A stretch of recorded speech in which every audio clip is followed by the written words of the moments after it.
Halo,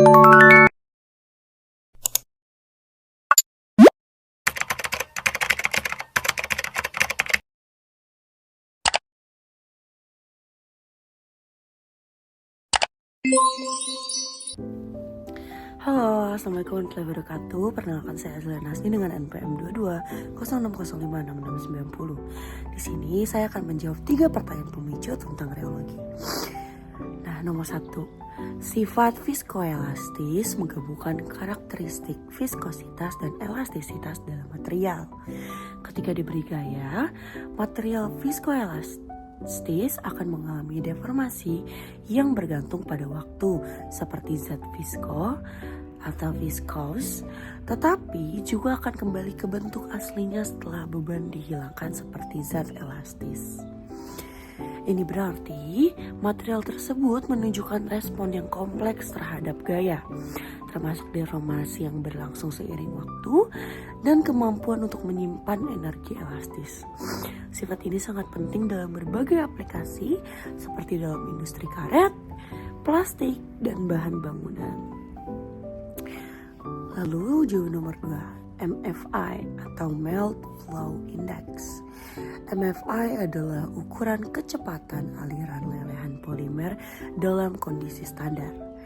Prosedur pengukuran MFI atau Melt Flow Index melibatkan pemanasan sampah polimer hingga meleleh. Kemudian memaksa lelehan tersebut melewati cetakan dalam waktu dan tekanan tertentu.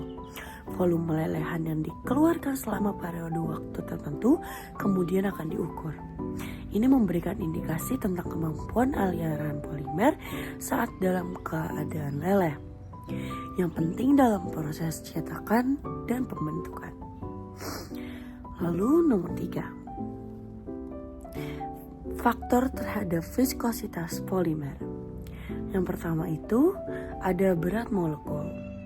Berat molekul polimer memiliki dampak besar pada viskositasnya.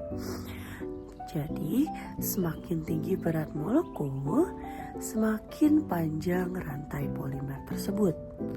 Nah, jika panjang rantai polimer tersebut makin panjang, semakin besar pula tahanan terhadap pergerakan molekul. Nah, apa sih akibatnya?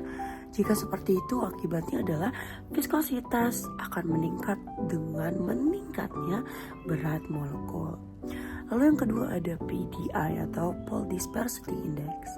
PDI atau Pole Dispersity Index mengukur distribusi berat molekul dalam sampel polimer.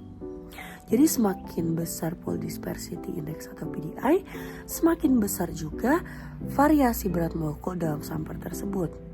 Nah, variasi ini bisa mempengaruhi viskositas. Karena kenapa? Polimer dengan berat molekul yang lebih tinggi akan cenderung memberikan kontribusi lebih besar terhadap viskositas dibandingkan dengan polimer yang berat molekulnya lebih rendah. Lalu yang ketiga ada percabangan atau branching. Nah, percabangan dalam rantai polimer menyulitkan pergerakan molekul. Jadi, akibatnya meningkatkan viskositas. Karena polimer yang bercabang cenderung lebih menggumpal dan memperlambat aliran. Lalu ada fleksibilitas rantai atau backbone flexibility. Fleksibilitas rantai polimer atau backbone flexibility ini juga berpengaruh pada viskositas. Rantai polimer yang lebih fleksibel cenderung lebih mudah meluncur satu sama lain, sehingga memiliki viskositas yang lebih rendah dibandingkan dengan rantai yang kurang fleksibel. Lalu ada hubung silang atau cross-linking.